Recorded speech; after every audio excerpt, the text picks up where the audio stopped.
Hi, this is Mark Wiltshire. Thanks for joining me for another episode of the Explore Finland radio show. This week I was very fortunate to be invited to speak to Mika, Virkkala and Piia Kleemola-Välimäki from the Sibelius Academy. They took some time to speak to me about the traditions of Finnish music and how some of those traditions can still be felt in the modern music of today.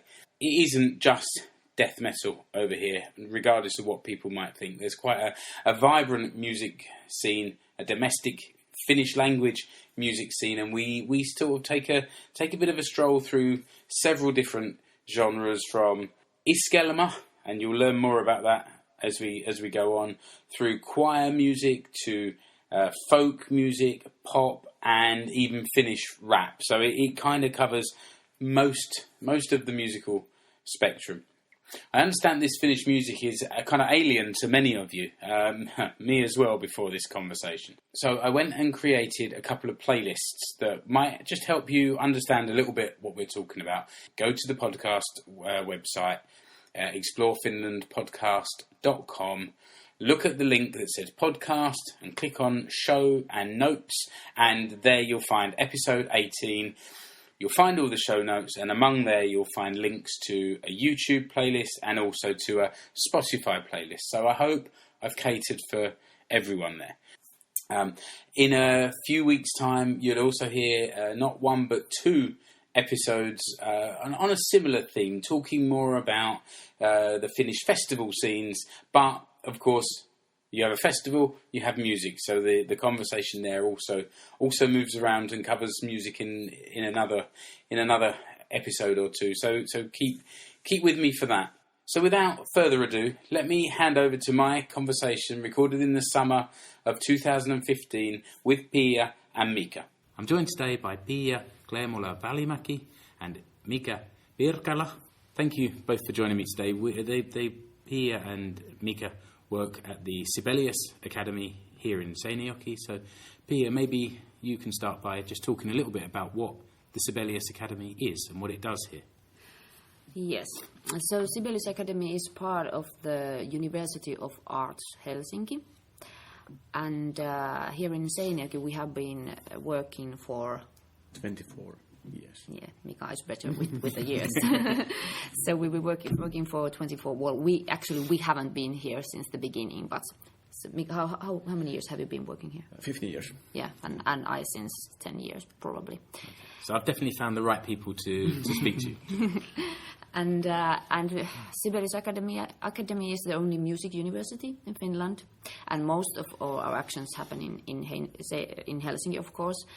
And here in Seinäjoki, we're mostly doing different kind of projects among music, jatkokoulutus, continuing education for the teachers, for example. At the moment, there is going on a classical music, piano summer academy. So very, very much different kind of things among music. So that kind of summer course is for music teachers to come and just brush up their skills and their teaching. Yes, both teachers and professional musicians and students as well. Okay. So we're here today to talk about traditional Finnish music.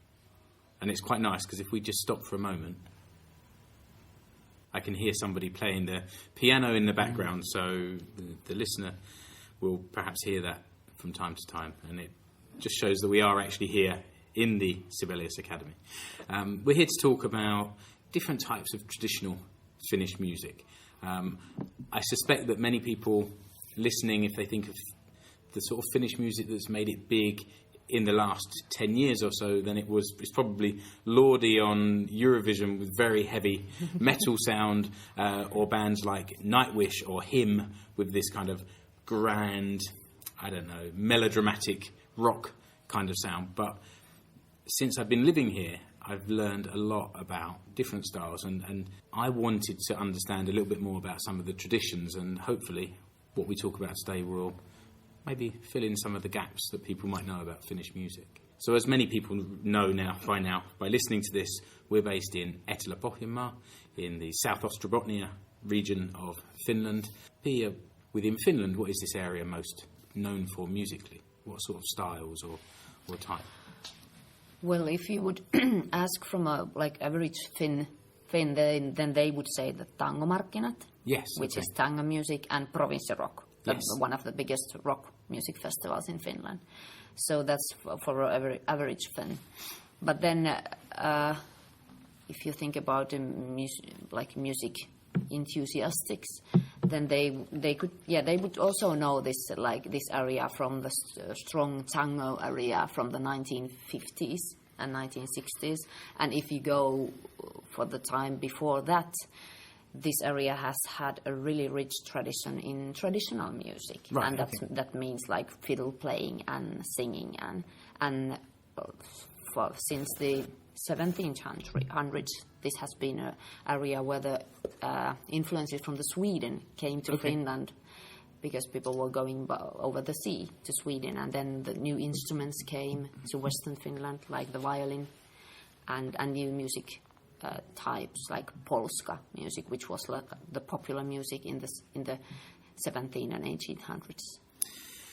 We've got a few different types of music to talk about, and maybe after the recording we can put together a playlist or something like that I can include with the show notes so that people can hear some of these different types of music. The first one that came to mind for me was the style that's known as Iskelmä. And when I mentioned this to my children, they said, no, you dummy, Iskelmä is a radio station.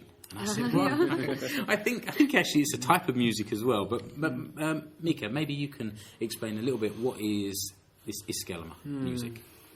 Iskelmä music, let's say I think it's the most common type of music people do listen nowadays.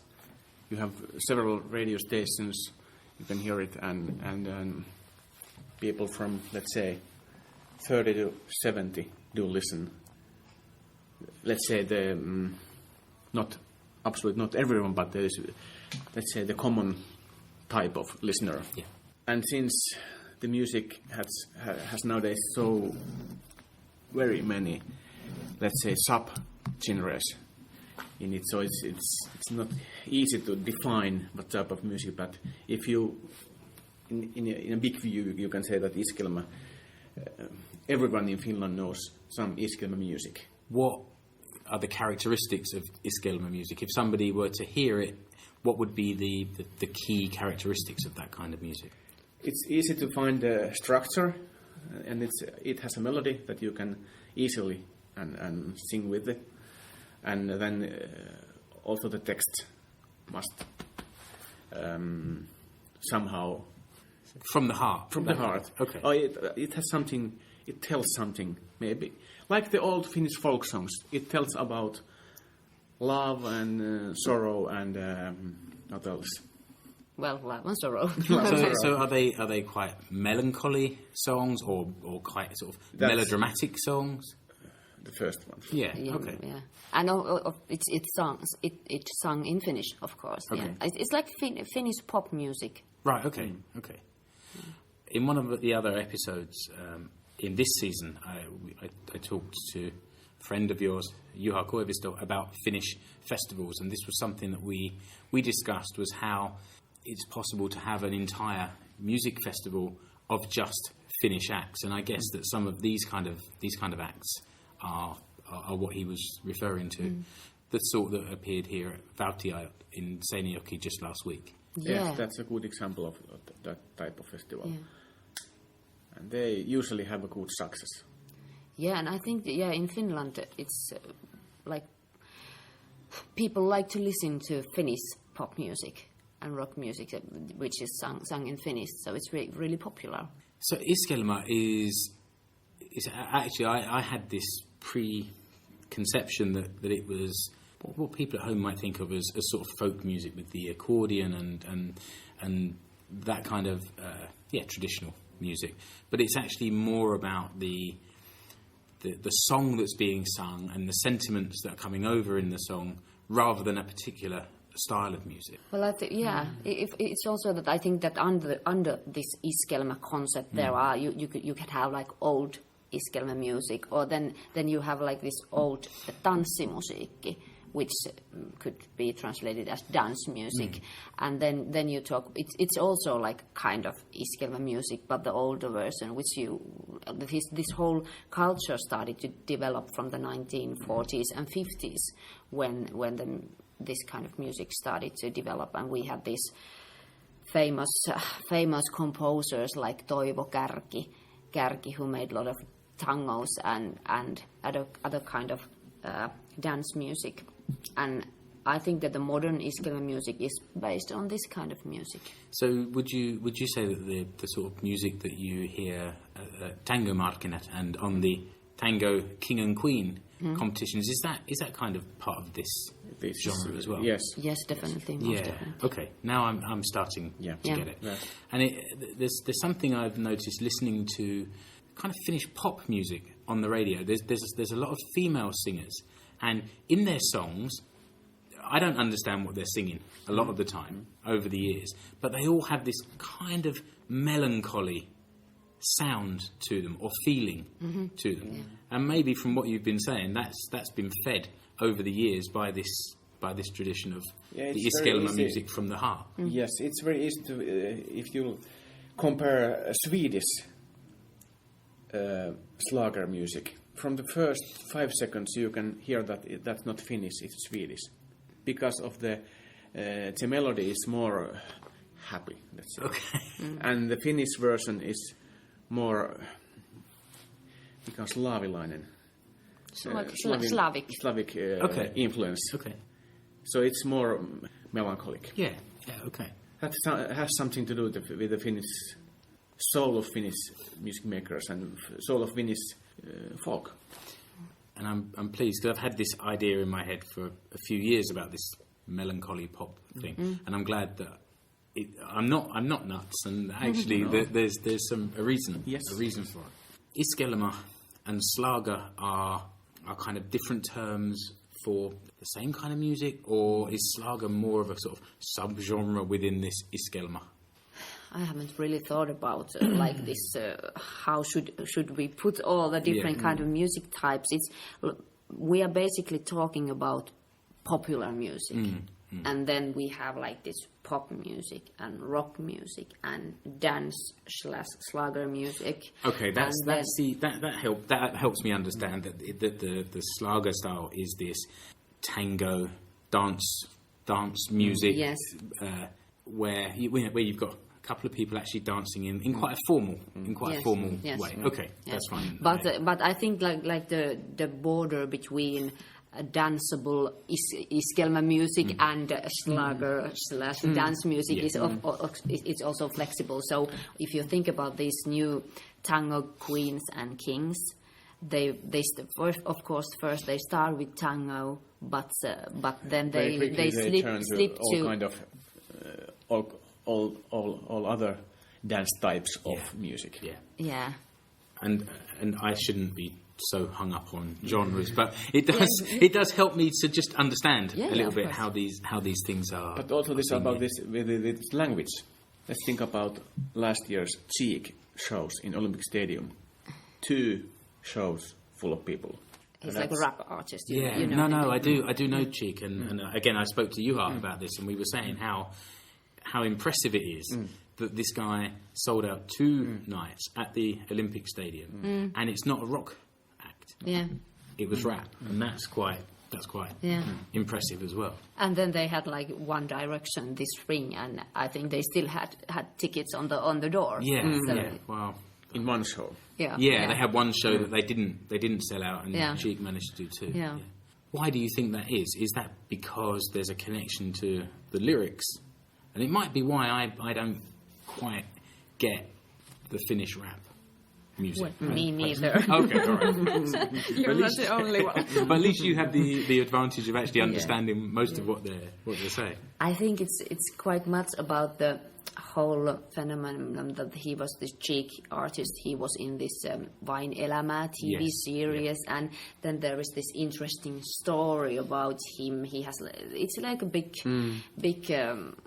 organization working behind the whole, like the pop industry does work, but it's more interesting for the big public probably, and it's like it feels he's like nearer to the people.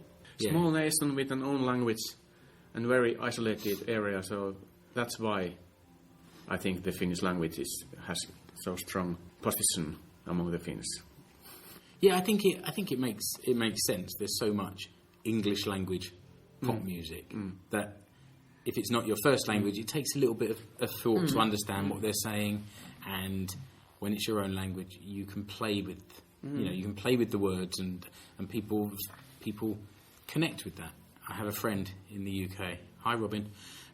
She's got in a couple of bands playing the local music scene where she is, and we were talking about what's the most important thing for us to connect with a song, and we nailed it to being lyrics and melody.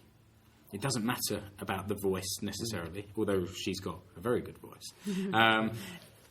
It doesn't necessarily have to be the most complicated music, but if you've got lyrics that you connect with and you've got a melody, then I think you're more than halfway there. But it's so funny that how different, in different ways, people like react on the music and listen to it. Because since I'm an instrumentalist, I play the fiddle, so I rarely listen to the lyrics. Okay. It's more for me. It's more like the general feeling, the atmosphere of the music. Like me too. And I don't really mind about if it's sung in Finnish or in English, but it's like the melody and the atmosphere and the feeling I got from it. Yeah, whereas I've never really played an instrument. I started learning guitar when I was, I don't know, maybe 10, but didn't really take to it and never really learned anything else since then. But just every Thursday as a kid watching Top of the Pops on TV, weekly chart pop show, that was where I got my music from. So we are coming at this from completely different sides, which is good. That's interesting to me. There's around here. There's many different music festivals, and in the podcast episode we touched on one or two of the more specialist festivals. But let's look at how there can be a festival for some of these sort of less mainstream types of music or less pop types of music. There's a big scene, if you like, around here for choral music, for choirs. There's lots of choirs. And Mika and I connected because our children are in the same junior choir. When I learned about this, it made me think of back in the UK, in Wales, there's big culture of choirs, male voice choirs, that originally had connections to the miners working in the pit. If you listen to Welsh football supporters nowadays, there's a completely different sound. I mean, it's an amazing sound. It's loud, but it's somehow more melodic than the sort of noise that I used to make when I went to watch football in London. And in the north of England, the mining towns had brass bands rather than, and they would go on sort of brass band competitions, and there are sort of movies and things that sort of show this a little bit. I'm thinking of Brassed Off as a film about a mining colliery and the band that was formed in this town. Where did the choir tradition is it in Etelä-Pohjanmaa, or is it a little bit further than that? I think it's everywhere in Finland. Is it? Okay. Yeah. Yes. I'm not a specialist on that, but I think it's because of it's quite simple way to meet each other, be together, and you have always your instrument with you. Yeah, that's true. Yeah. I don't know, Piia knows better. What's the point behind it? Well, I think it has to do with this nuorisoseuraliike. What is the English translation for this? Youth Association. Youth associations. Okay. Movement. Okay. It has been very strong in Finland. And I think, Saija-Leena Rantanen, who made her doctoral thesis here at the Sibelius Academy, she was investigating this nuorisoseuraliike and the first choirs from this area, and also the first brass bands from this area. So the brass bands have been also very popular in this area since the beginning of 1900s. Right. Okay. So I think the first choir was established around a little bit after 1900s. in the beginning of 1900s. Not in Seinäjoki, but in somewhere in the neighborhood. Yeah. And I think it was in Alavus where the first brass band was formed. Or Ilmajoki. Yeah, one of those towns. Okay. So they have been very popular, both the choirs and the brass bands in this area. Nowadays, the brass band tradition is is in trouble. Okay. It's more difficult to find young kids or the kids interested in playing the trumpet or any other brass instruments. So they are in many places they are struggling with like 7 players or things. Yeah. So they really aren't orchestras, and it's a shame because it's a like interesting and very essential part of Finnish music culture. This whole brass band institution. But the choir scene, it's very strong. It is strong. Yeah, it seems. And it seems to be that like there's young choirs, and then they're like. A friend of mine sings in retired policeman's choir. Right, okay. So there's very special types of choirs. Yeah. There must be at least like 43 different kind of choirs in Seinäjoki area only. Okay, well, I'm aware of maybe 3 or 4. So that there's only 50,000 people that live in the sort of extended Seinäjoki region. I think like 30 or 40 different kind of because they have like in the church they have their own choirs, and they have in the music institute and kansalaisopisto, and there are a lot of different kind of choirs. And there was even a TV show. I don't know if it's continuing, but I remember a couple of years ago. Choir War. Was it called Choir War? In fact, they had 2 different kind of choir. They had this Choir War, and they had the Finland's Best Choir. Ah, that's the one I remember. Okay. Yeah. And you saw some very diverse types of choirs on there, and the sort of songs they were singing and trying to get across. I think we should give a little plug to Hanne and the Loritus choir. I wrote a little bit about their show on my website on explorefinlandpodcast.com. If you look through the journal section, there's a blog post about the concert they did in the Lakoden Risti Church with Soft Engine earlier this year, which is a band that was Finland's entry to the Eurovision Song Contest last year, and that was really quite something. I was really impressed with how hard they worked on that, and then the final performance was really something. So moving on from the choir music to something I think completely different. Somebody mentioned this style of music called Rautalanka. What can you tell me about this style of music? I'm really not an expert on that one. What about Mika? You neither are an expert. No, but I would say it has something to do with the time when the electric guitar came. So it's a type of guitar playing, or a style of guitar playing? Yeah. And it has to do with the 1950s and 60s of that kind of, and like this Americana idea. So there are people who still like want to drive old American mobiles and listen old American cars and dress like in the 50s clothes and listen to that kind of music.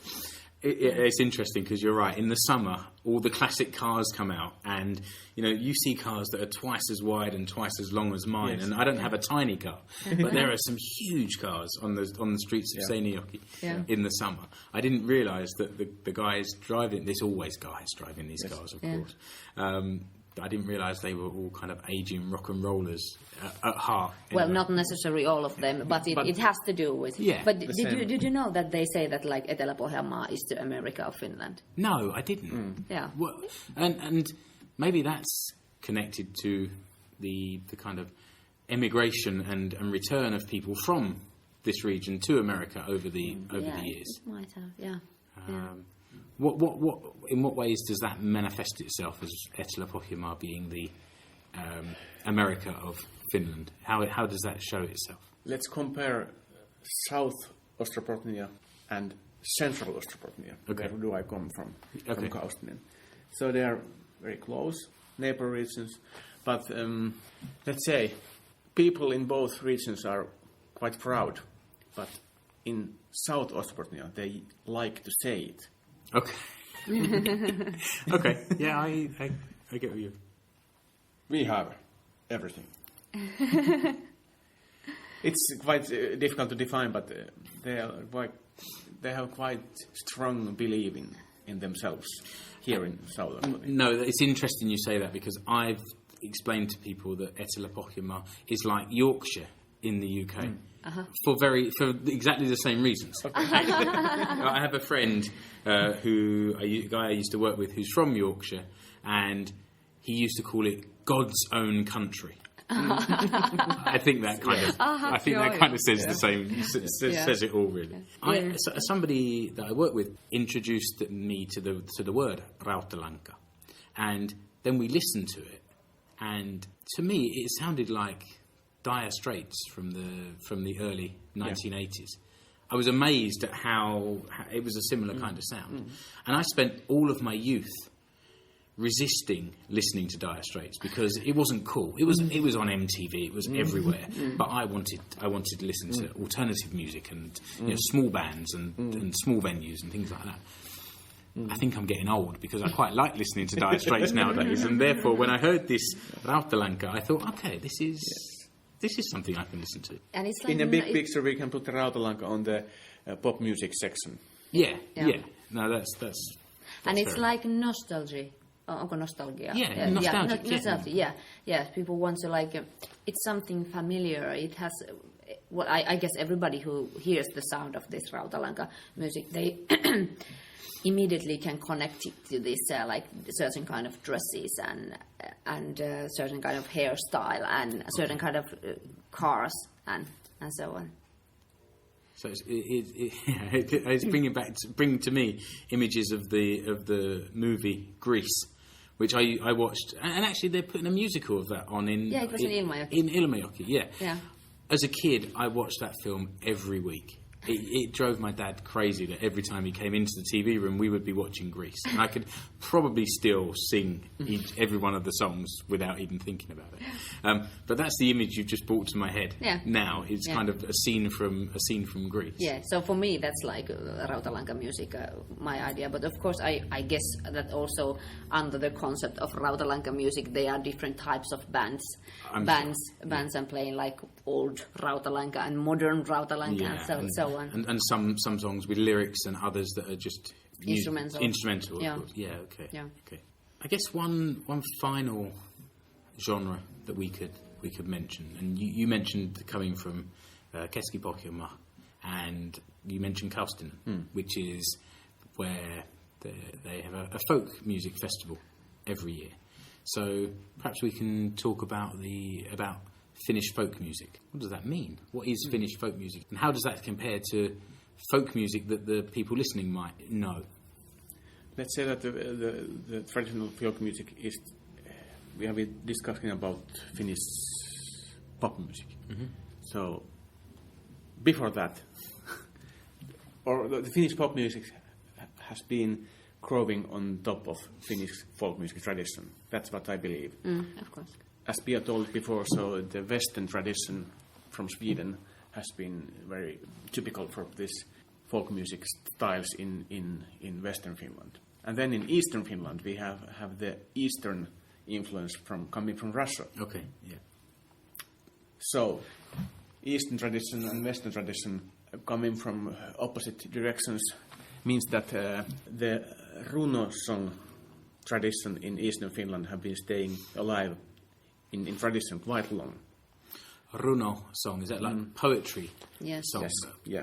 Runo means poem.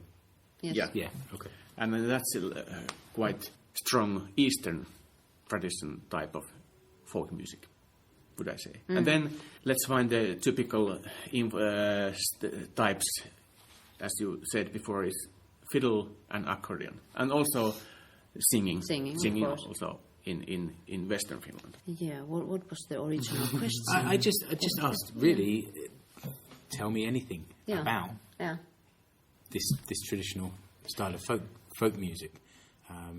Well, of course, it has been music which has been used in different kind of situations, in the weddings, of course, when working on the fields, or when putting the child in the bed, trying to get him or her to sleep, just singing a lullaby. So like basic kind of like käyttömusiikki. How could you translate?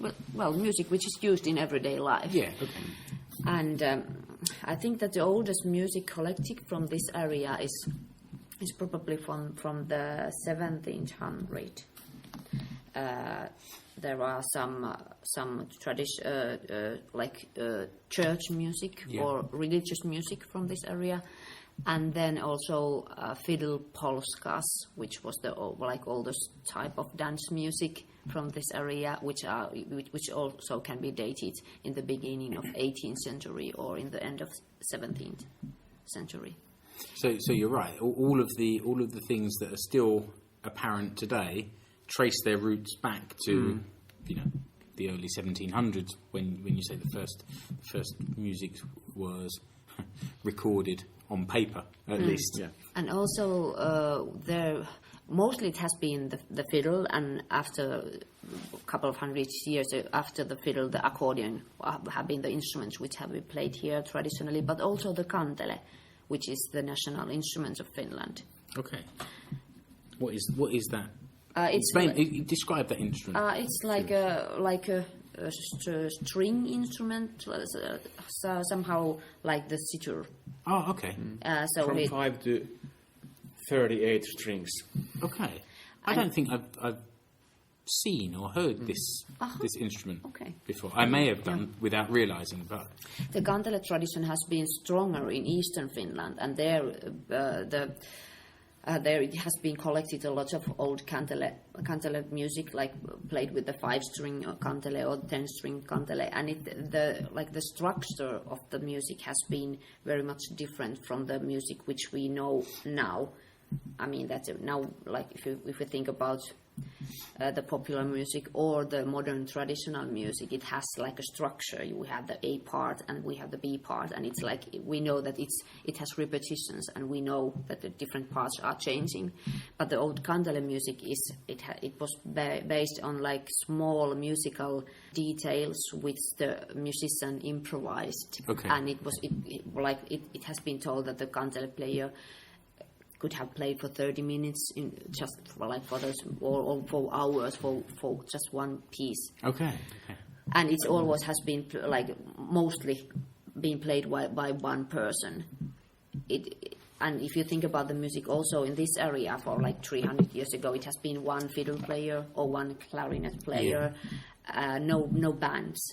That's the time for the folk music groups really started in the beginning of 1900s, or in the 1940s. Probably people started to form bands with traditional instruments. Before that, it was mostly like maybe 2 fiddlers playing together. So when it was one person, they were just playing instrumental music. There was no singing as such at that time. Yeah. And it's difficult to sing while you're playing the fiddle, I guess. I must say here that in Finnish national epos Kalevala, there's a story about the hero in the book is Väinämöinen, and there's a story that he made first kantele he made out of pike's bone, a jawbone. Jawbone. Yeah. Okay. Yeah. The first kantele was made out of pike's jawbone. Yeah. And that's the very first time we heard about kantele. Yeah. Okay. Yeah. Okay. That single player with one particular instrument is where it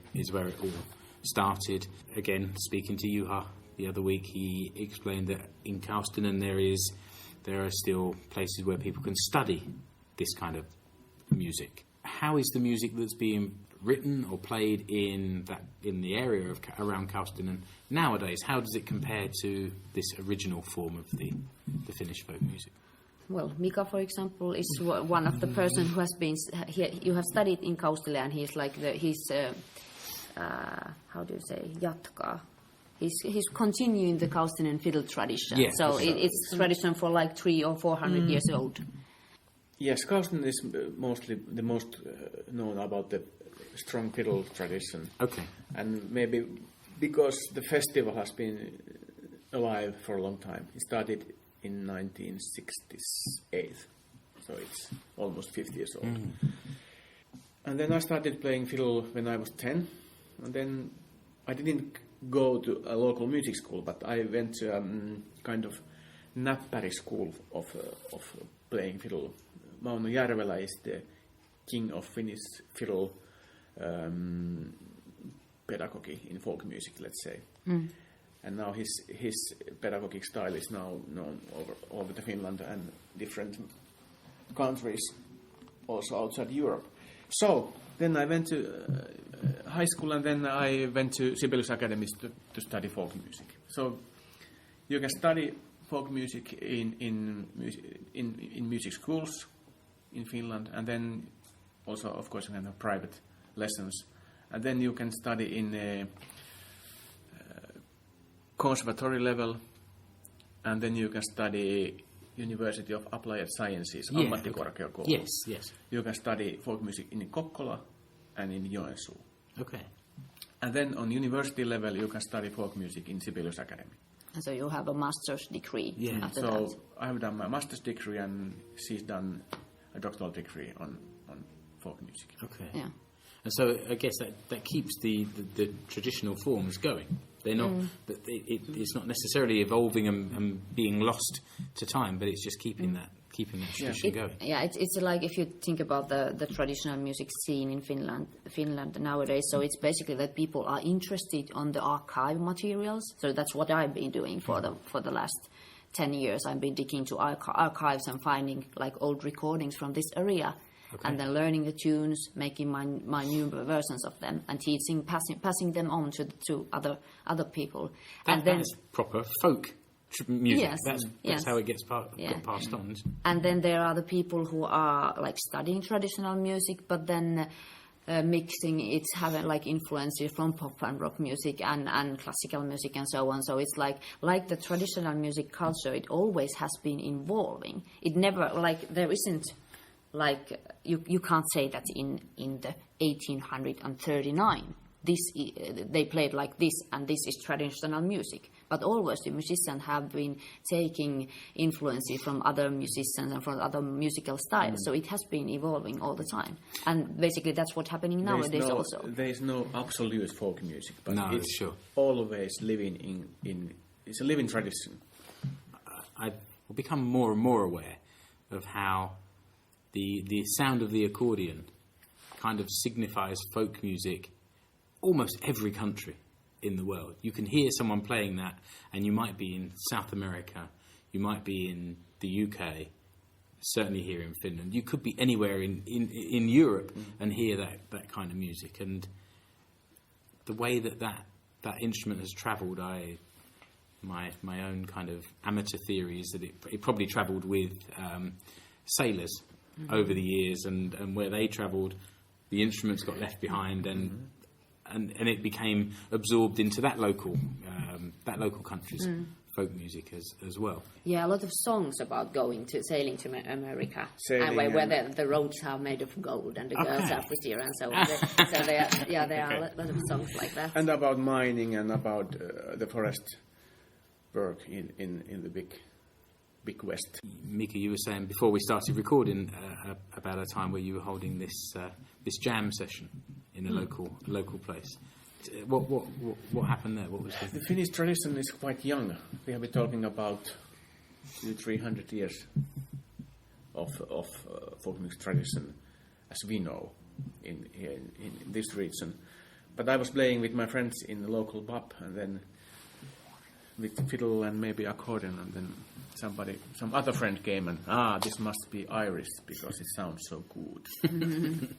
So the Irish they have succeeded to market it. Yeah, they branded it almost. Branded, yes, that's a word. Maybe one reason is the river dance show. Yeah, they have been touring all over the world. At least in the 90s, it was. I think they had 3 setups touring around. Yeah. Completely year round. And then someone told me that there's when there was a lot of tours with the Riverdance, so they had a lack of good musicians in Ireland nowadays. Yeah. Those days, because all of them had like 20 musicians on tour. They were all the musicians were on tour. There was no one to play in the local pubs and bars in Ireland. Maybe that was a joke, but it tells something about the volume of that. And so you were able to educate your friend that no, this is Finnish music. Sit down, sit down, my friend. Listen. And that's because you can't hear so much of Finnish folk music from radio and on television almost never. And quite many of the Finns still have the idea that like traditional music means accordion music, like melancholic, sad accordion music. That's part of Finnish traditional music, but it's not all of Finnish traditional music. We still have like happy tunes and polkas and things like that, which like when you play them, they might for somebody they might sound a little bit like Irish music. Yeah. Well, what I think would be nice, I on the show notes for this, I will find some YouTube videos where I can to sort of, because I know some people like to watch videos, but also maybe try and put together a Spotify playlist, because I like to listen. So if I can put a list together that people can actually listen to after this and experience some of these different genres that we've been talking about, I think that would be quite useful. We've been talking now for about 40 minutes, and the time's just flown by, and it's been an education for me, even just in 40 minutes, let alone studying music for a few years. Mika and Piia, thank you for inviting me here today, and just back from your summer holidays, and I'm making you think about the last 300 years of music history in Finland, and then explain it to me and the listeners in English. So thanks for taking the time to do that today. If people want to learn more about what you guys are doing here at the Sibelius Academy, where can they find out more information, a website or something like that? Yes, we have our own website, and we are on Facebook. So what's the website address? It's siba.fi/Seinäjoki. We actually don't have an English website on this unit, so maybe it's best to use the uniarts.fi. Uniarts.fi and then find an English section, and then Sibelius Academy. Yeah. And also we could it's mostly in Finnish, also our Facebook. And then on the Music Finland website we can find easily that's the best way to find the connections to Finnish folk music. So it's musicfinland.fi. Okay, and I'll put those links in the notes as well, so people can find them there. Thank you. Thank you. One more time, thanks for joining me. I appreciate it.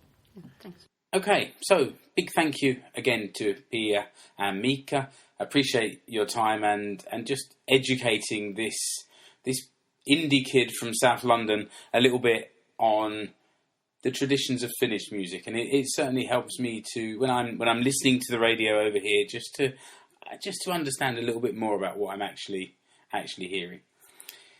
Please remember to rate, review, like the podcast on whatever podcast player it is you're listening to, on iTunes or Stitcher Radio or wherever you found me. Also remember to keep in touch on social media, on Google+, Facebook, Twitter and Instagram. Whichever one you prefer, you'll find me on there. If you look for Explore Finland, you'll probably get me. Also, keep in touch. Let me know if there's any particular subject you'd like me to cover about life over here.